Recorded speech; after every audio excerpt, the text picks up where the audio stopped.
നമസ്കാരം. ശ്രീനാരായണ ഗുരു open university degree ക്ലാസ്സുകളിലേക്ക് പ്രിയ വിദ്യാർത്ഥികൾക്ക് സ്വാഗതം. നമ്മൾ ഇന്ന് ഫണ്ടമെന്റൽസ് ഓഫ് പൊളിറ്റിക്കൽ സയൻസ് എന്ന പേപ്പറിലെ 6ാമത്തെ ബ്ലോക്കിലെ 1ാമത്തെ യൂണിറ്റ് ആണ് ഡിസ്കസ് ചെയ്യുന്നത്. Globalisation, identity politics, populism, terrorism, ഇത്രയും കാര്യങ്ങളാണ്. ഇങ്ങനെയുള്ള ഒരു 3-4 കോൺസെപ്റ്റുകളാണ് നമ്മൾ ഈ ഒരു യൂണിറ്റിൽ ഡിസ്കസ് ചെയ്യുക. ഓക്കെ, അപ്പൊ നമുക്ക് നോക്കാം. First one is globalization. Globalization എന്നത്, ആഗോളവൽക്കരണം എന്നത് പൊതുവെ രാഷ്ട്രീയ, സാമൂഹ്യ, സാംസ്കാരിക, സാമ്പത്തിക മേഖലകളെ ബാധിക്കുന്ന ഒരു പ്രക്രിയയാണ്. അപ്പൊ ഇത് ചുരുക്കത്തിൽ അതിന്റെ അർത്ഥവും സവിശേഷതകളും ഒക്കെ നമ്മൾ വളരെ ഡീറ്റെയിൽ ആയിട്ട് മനസ്സിലാക്കേണ്ടതുണ്ട്. ഇപ്പൊ ലോകം ആന്തരികമായിട്ട് ഒരൊറ്റ ജനതയാക്കി മാറ്റപ്പെടുന്ന ഒരു പ്രക്രിയയാണ് ഗ്ലോബലൈസേഷൻ എന്ന് പറയാനായിട്ട് സാധിക്കും. ബാഹ്യമായിട്ട് പല ജനതകളാണെങ്കിൽ പോലും ആന്തരികമായിട്ട് ലോകത്തെ മുഴുവൻ ഒരൊറ്റ ജനത, ലോകം ഒരു കുടുംബമായിട്ട് അല്ലെങ്കിൽ ഒരൊറ്റ ഗ്രാമമായിട്ട്, ഒരു ആഗോള ഗ്രാമമായിട്ട് കാണുന്ന ഒരു അവസ്ഥയാണ് ഗ്ലോബലൈസേഷനിൽ വരുന്നത്. ഇനി സാമ്പത്തികമായിട്ടും സാംസ്കാരികമായിട്ടും സാങ്കേതിക വിദ്യ കൊണ്ടാണെങ്കിലും രാഷ്ട്രീയപരമായിട്ടും ഒക്കെ ദേശങ്ങളുടെ അതിർവരമ്പുകളെയൊക്കെ കവിഞ്ഞ് നിൽക്കുന്ന, അതിർവരമ്പുകളിലൊന്നും ഒതുങ്ങി നിൽക്കാത്ത ഒരു പ്രവണതയാണ് ഗ്ലോബലൈസേഷൻ. ഇനി ഗ്ലോബലൈസേഷന്റെ പ്രധാന സവിശേഷതകൾ: ഒന്നാമത്തെ സവിശേഷത ഫ്രീ ട്രേഡ് ആണ്, സ്വതന്ത്ര വ്യാപാരം. നമ്മൾ മുക്ത വ്യാപാരം എന്ന് പറയാനായിട്ട് സാധിക്കും. സ്വതന്ത്രമായിട്ടുള്ള വ്യാപാരമാണ്. രാജ്യങ്ങൾ തമ്മിലുള്ള വാണിജ്യ ബന്ധങ്ങള് നിയന്ത്രണങ്ങളൊക്കെ കുറച്ചു കൊണ്ടുവന്ന് കൂടുതൽ ശക്തമായ രീതിയിൽ വരുന്നു. WTO പോലെയുള്ള അന്താരാഷ്ട്ര സ്ഥാപനങ്ങളൊക്കെ കൂടുതൽ സ്വാധീനിക്കപ്പെടുന്നത് ഇതിലൂടെയാണ്. രണ്ടാമത്തേത് സാങ്കേതിക പുരോഗതിയാണ്, ടെക്നോളജിക്കൽ അഡ്വാൻസ്മെന്റ് ആണ്. ഇന്റർനെറ്റ്, അതുപോലെ സ്മാർട്ട് ഫോണുകൾ, ഇനി ട്രാൻസ്പോർട്ട് മേഖലയിലെ പുരോഗതികൾ, ഇതൊക്കെ ലോകത്തെ കൂടുതൽ ശക്തമായ രീതിയിൽ ഇതൊക്കെ മുന്നോട്ട് പോകുന്നു. ഇനി വിദേശ നിക്ഷേപമാണ്, ഫോറിൻ ഡെപ്പോസിറ്റുകൾ, അന്താരാഷ്ട്ര ബഹുരാഷ്ട്ര കുത്തക കമ്പനികളൊക്കെ വിവിധ രാജ്യങ്ങളിൽ വ്യാപകമായിട്ട് അവരുടെ മൂലധന നിക്ഷേപം നടത്തുന്ന ഒരു സാഹചര്യം ഉണ്ടാകുന്നു. നമുക്കറിയാം, കൊക്കക്കോള കമ്പനിയൊക്കെ ഇന്ത്യയിലൊക്കെ ഔട്ട്ലെറ്റുകൾ അല്ലെങ്കിൽ ഫാക്ടറികളൊക്കെ സ്ഥാപിക്കുന്നത് ഇങ്ങനെയാണ്. ഇനി ഒരു ലേബർ മൊബിലിറ്റി ഉണ്ടായിട്ടുണ്ട്. എന്ന് വെച്ചാൽ ലേബർ മൊബിലിറ്റി എന്ന് പറഞ്ഞാൽ ഈ ടെക്നോളജികളാണെങ്കിലും അതുപോലെ ലേബർ തൊഴിലാളികളൊക്കെ ആണെങ്കിലും ആഗോളതലത്തിൽ ഇങ്ങനെ സഞ്ചരിക്കാൻ തുടങ്ങി. ആഗോളതലത്തിലുള്ള ഒരു ഫ്ലോ, ഒരു ഒഴുക്ക് സംഭവിച്ചത് ഈ മൂലധന അല്ലെങ്കിൽ ഗ്ലോബലൈസേഷന്റെ ഭാഗമായിട്ടാണ്. അപ്പൊ ഇന്ത്യയിലുള്ള തൊഴിലാളികൾ അമേരിക്കയിലും ബ്രിട്ടനിലും ലോകത്തിന്റെ ഏത് കോണിലും ജോലി ചെയ്യുന്ന ഒരു സാഹചര്യം, അതുപോലെ തന്നെ ഏത് പ്രദേശത്തുള്ള തൊഴിലാളികൾക്കും ഏത് ഭാഗത്തും ജോലി ചെയ്യാനുള്ള സാധ്യതകൾ, അതുപോലെ തന്നെ പുതിയ സാങ്കേതിക വിദ്യകളൊക്കെ വന്നതോടുകൂടി വെർച്വൽ ജോബുകൾ, ഇങ്ങനെ ആഗോളതലത്തിലുള്ള സാങ്കേതിക വിദ്യകളുടെയും സാങ്കേതിക വിദഗ്ധന്മാരുടെയും ഒക്കെ ചലനം ഈ ഒരു കാലഘട്ടത്തിൽ ഉണ്ടായി. അത് ഗ്ലോബലൈസേഷന്റെ ഭാഗമായിട്ട് ഉണ്ടായി. കൂടാതെ തന്നെ ഈ ആളുകളും ലോകം മുഴുവൻ ഇങ്ങനെ ഒറ്റ ഒരു വില്ലേജ് പോലെ ആയി മാറിയതോടുകൂടി സാംസ്കാരിക വിനിമയം വളരെ ശക്തമായി. സംസ്കാരങ്ങൾ തമ്മിൽ കൂടിക്കലരുന്ന ഒരു സംഗതി നമുക്ക് വിസിബിൾ ആണ്. പാശ്ചാത്യ സംസ്കാരത്തിന്റെയൊക്കെ സ്വാധീനവും ഒക്കെ വർദ്ധിക്കുന്ന സാഹചര്യങ്ങൾ. ഇനി നമുക്ക് ഈ ഗ്ലോബലൈസേഷന്റെ പോസിറ്റീവ് ആയിട്ടുള്ള ഇമ്പാക്ട്സ് നോക്കാം. സാമ്പത്തിക വളർച്ച ഉണ്ടായിട്ടുണ്ട്, വിദേശ നിക്ഷേപം കൂടിയിട്ടുണ്ട്, തൊഴിൽ സാധ്യതകൾ, തൊഴിലവസരങ്ങൾ വർദ്ധിച്ചിട്ടുണ്ട്, സാങ്കേതിക മേഖലയിൽ വലിയ പുരോഗതി ഈ കാലഘട്ടത്തിൽ ഉണ്ടായി. അതുപോലെ തന്നെ ഉപഭോക്താക്കൾക്ക് സുവർണകാലമാണ്. കൂടുതൽ കാര്യങ്ങൾ, വസ്തുക്കളൊക്കെ തിരഞ്ഞെടുക്കാനുള്ള സ്വാതന്ത്ര്യമുണ്ട്. വിപണി വളരെ സജീവമാകുന്നു, ധാരാളം പ്രോഡക്ട്സ് കിട്ടുന്നു. അതുപോലെ തന്നെ അന്താരാഷ്ട്ര സഹകരണം മെച്ചപ്പെടുന്നു. അറിവ്, അല്ലെ, നോളജിന്റെ ഒരു ആഗോളതലത്തിലുള്ള സഞ്ചാരം ഈ കാലഘട്ടത്തിൽ ഉണ്ടായി ആഗോളവൽക്കരണത്തിന്റെ ഭാഗമായിട്ട്. ഇനി ഇതിന്റെ നെഗറ്റീവ് ഇമ്പാക്ട്സ് നോക്കാം. ഒന്ന്, ദേശീയ വ്യവസ്ഥയുടെ മേല് വിദേശ സ്വാധീനം കൂടുന്നു. അതുപോലെ തന്നെ പാരമ്പര്യ സംസ്കാരങ്ങളൊക്കെ നശിച്ചു തുടങ്ങി. തൊഴിലാളികൾ ചൂഷണം ചെയ്യപ്പെടുന്ന സാഹചര്യം ഉണ്ടായി.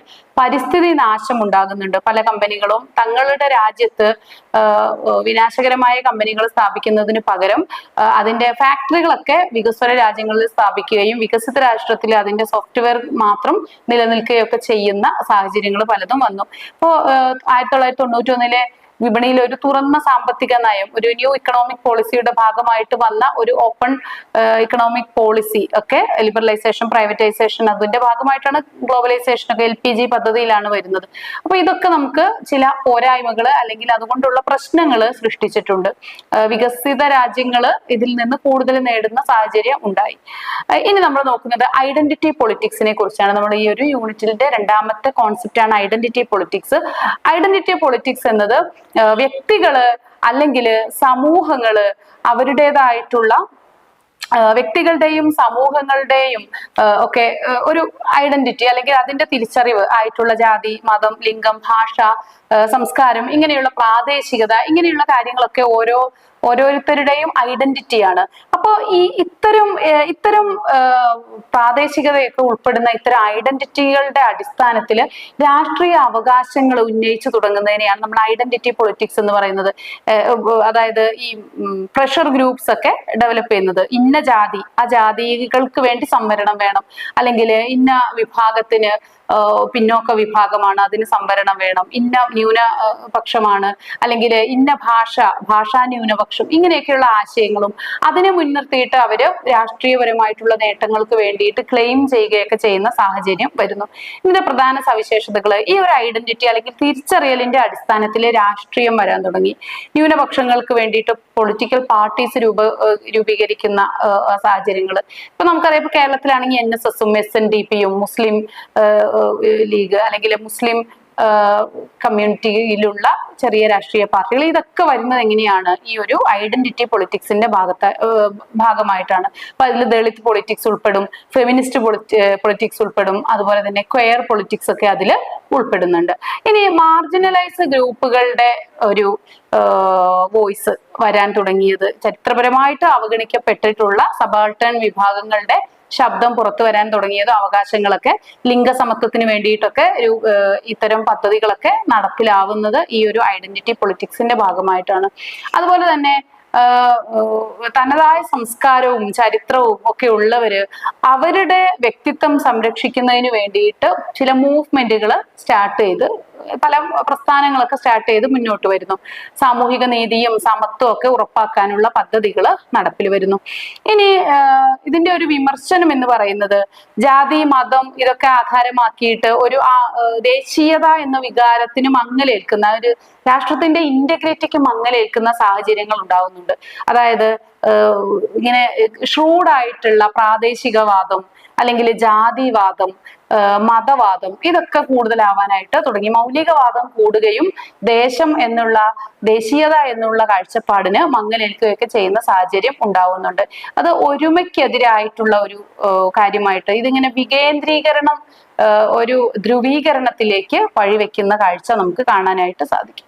ഇനി നമ്മൾ നോക്കുന്നത് പോപ്പുലറിസം എന്ന കോൺസെപ്റ്റ് ആണ്. പോപ്പുലറിസം എന്നത് സാധാരണ ജനങ്ങളുടെ ഇഷ്ടങ്ങൾക്കും ആവശ്യങ്ങൾക്കും ഒക്കെ അനുകൂലമായിട്ടുള്ള ഒരു സമീപനത്തെയാണ് പോപ്പുലറിസം എന്ന് പറയുന്നത്. ഇത് പലപ്പോഴും എലൈറ്റ് ക്ലാസ്സിന് വിരുദ്ധമായിട്ടുള്ള, എതിരായിട്ടുള്ള, അവരുടെ സ്ഥാപിത താല്പര്യങ്ങൾക്ക് എതിരായിട്ടുള്ള ഒരു കോൺസെപ്റ്റ് ആണ് പോപ്പുലറിസം. അപ്പൊ പോപ്പുലറിസത്തിന്റെ പ്രധാന സവിശേഷത, അത് ഒരു ജനതയെ ശുദ്ധന്മാരും നീതിമാരുമാക്കുകയും എലൈറ്റുകളെയൊക്കെ ഔട്ട്സൈഡേഴ്സോ ഭ്രഷ്ടരൊക്കെ ആക്കിയിട്ട് ചിത്രീകരിക്കുകയും ചെയ്യുന്നു എന്നുള്ളതാണ്. അപ്പോൾ ഈ പിന്നോക്ക വിഭാഗത്തെയൊക്കെയാണ് ഇത്, അല്ലെങ്കിൽ സമൂഹത്തിലെ മുഖ്യധാരയിലേക്ക് വരാനുള്ളവർക്ക് കൂടുതൽ അതിന് അവസരമൊക്കെ ലഭിക്കുന്ന സാഹചര്യമുണ്ട്.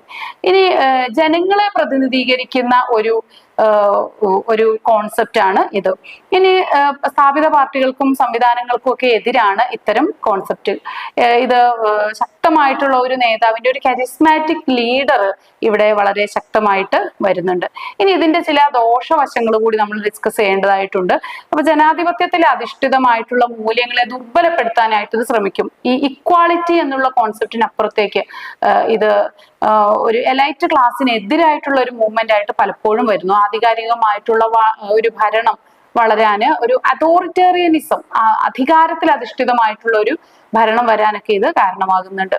ഇനി പോപ്പുലിസം ജനങ്ങളുടെ ശബ്ദമായിട്ട് രാഷ്ട്രീയത്തിൽ ഇടപെടുന്നുണ്ട്, അങ്ങനെ വരുന്നുണ്ട്. അപ്പൊ അതിന്റെ പ്രവർത്തന രീതിയും ദിശയൊക്കെ വളരെ സൂക്ഷ്മമായിട്ട് ഇതൊക്കെ വിശകലനം ചെയ്യേണ്ട ഒരു കാര്യമാണ്. ഇനി നമ്മൾ അടുത്തത് നോക്കുന്നത് വളരെ വിനാശകരമായിട്ടുള്ള ഒരു കോൺസെപ്റ്റ് ആണ് ടെററിസം എന്ന് പറയുന്നത്, ഭീകരവാദം. അപ്പൊ ടെററിസം എന്ന് പറഞ്ഞാൽ എന്താണ്? ഭീകരവാദം എന്ന് പറയുന്നത് ഒരു ഭീതിയും അരാജകത്വവും അത് സൃഷ്ടിക്കാൻ വേണ്ടിയിട്ട് രാഷ്ട്രീയപരമായിട്ടോ അല്ലെങ്കിൽ ധാർമ്മികപരമായിട്ടൊക്കെയുള്ള അല്ലെങ്കിൽ ധനകാര്യപരമായിട്ടൊക്കെയുള്ള ലക്ഷ്യങ്ങൾ കൈവരിക്കുന്നതിന് വേണ്ടി ജനങ്ങളെ ഭീതിയിൽ നിർത്തുക. ഓക്കെ, രാഷ്ട്രീയമായിട്ടുള്ള ഭീകരവാദം എന്ന് പറയുന്നത് ഭരണം പിടിച്ചെടുക്കുന്നതിനൊക്കെ വേണ്ടിയിട്ടുള്ള ഭീകരവാദം, ധനകാര്യപരം എന്ന് പറയുമ്പോൾ സമ്പത്ത് ആർജിക്കുന്നതിന് വേണ്ടിയിട്ട്, ധാർമ്മികം എന്ന് പറയുമ്പോൾ ഏതെങ്കിലുമൊക്കെ മതത്തിന് വേണ്ടിയിട്ടൊക്കെ വരുന്ന ഭീകരവാദം, ഇതൊക്കെയാണ് ധാർമ്മികം എന്ന് പറയുന്നത്. അപ്പൊ ഇങ്ങനെ എന്തായാലും നിരപരാധികളായിട്ടുള്ള ആളുകളെ ഭയത്തിന്റെ മുൾമുനയിൽ നിർത്തിക്കൊണ്ട് കാര്യങ്ങൾ നേടുന്ന ആ ഒരു സാഹചര്യത്തെയാണ് നമ്മൾ ഭീകരവാദം എന്ന് പറയുന്നത്. ഇതിന്റെ പ്രധാന ലക്ഷ്യം എന്ന് പറയുന്നത് ഒന്ന് ഭീതി സൃഷ്ടിക്കൽ തന്നെയാണ്. ജനങ്ങൾക്കിടയിൽ ഒരു ഭീകരാന്തരീക്ഷം സൃഷ്ടിച്ചുകൊണ്ട് ജനങ്ങളെ മാനസികമായിട്ട് കീഴ്പ്പെടുത്തിക്കൊണ്ട് ബൗദ്ധികമായിട്ടൊക്കെ കീഴ്പ്പെടുത്തിക്കൊണ്ട് അവരുടെ മേല് ഈ വിനാശ ശക്തികളുടെ കൽപ്പിത താല്പര്യങ്ങൾ നേടാനുള്ള അവസരം ഒരുക്കുക എന്നുള്ളത്. ഇതിന് അക്രമപരമായിട്ടുള്ള മാർഗങ്ങളാണ് അവർ സ്വീകരിക്കുന്നത്. കൊള്ളയും വെടിവെപ്പും സ്ഫോടനങ്ങളൊക്കെ വരുന്ന ഒരു സാഹചര്യമുണ്ട്. ദെൻ രാഷ്ട്രീയ മത ലക്ഷ്യങ്ങൾ ഭരണകൂടത്തോട് എതിർത്ത് ഭരണകൂടത്തെ അട്ടിമറിക്കുന്നതിന് വേണ്ടിയിട്ടൊക്കെ ഉപയോഗിക്കപ്പെടുന്ന സാഹചര്യം ഉണ്ടാകുന്നു. അതുപോലെ തന്നെ സംഘടിതമായിട്ടുള്ള പ്രവർത്തനം, പല ഗ്രൂപ്പുകളെയൊക്കെ കൂട്ടുപിടിച്ചുകൊണ്ട് അതുപോലെ തന്നെ ജനങ്ങളെയൊക്കെ ബ്രെയിൻ വാഷ് ചെയ്ത് ഒരു വിഭാഗത്തെ കൂടെ നിർത്തിക്കൊണ്ടൊക്കെ ഇത്തരം വിഘടന ശക്തികൾ പ്രവർത്തിക്കുന്നുണ്ട്. അന്താരാഷ്ട്ര ബന്ധങ്ങൾ പലപ്പോഴും ശിഥിലമാക്കുന്നതിന് ഒരു രാഷ്ട്രത്തെ തന്നെ മറ്റുള്ളവരുടെ മുൻപിൽ അല്ലെങ്കിൽ ലോകരാഷ്ട്രങ്ങൾക്ക് മുൻപിൽ കരിവാരി തേക്കാനൊക്കെ ഈ പറയുന്ന ഭീകരവാദം കാരണമാകുന്നുണ്ട്. അതുപോലെ തന്നെ സാമ്പത്തിക മാന്ദ്യത്തിന് വലിയൊരു കാരണമാണ്. കാരണം ഒരു രാജ്യത്ത് ഭീകരവാദം ഉള്ളപ്പോൾ മറ്റു രാഷ്ട്രങ്ങളൊന്നും അവിടെ ഇൻവെസ്റ്റ് ചെയ്യാനോ അവരുമായിട്ട് ഫ്രീ ട്രേഡിനൊന്നും വരില്ല.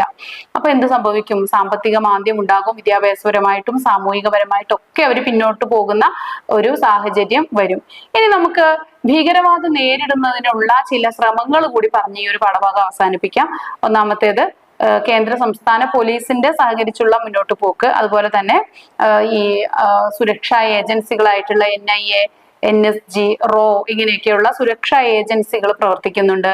അതുപോലെ തന്നെ ചില നിയന്ത്രണത്തിന് വേണ്ടിയിട്ടുള്ള ചില നിയമങ്ങളൊക്കെ ഉണ്ട്. ഇപ്പൊ നമ്മുടെ ഇന്ത്യയിലാണ് UAPA, അതുപോലെ അഫ്സ്പ, മണിപ്പൂരിലൊക്കെ ഏർപ്പെടുത്തിയ അഫ്സ്പ നമുക്കറിയാവുന്നതാണ്.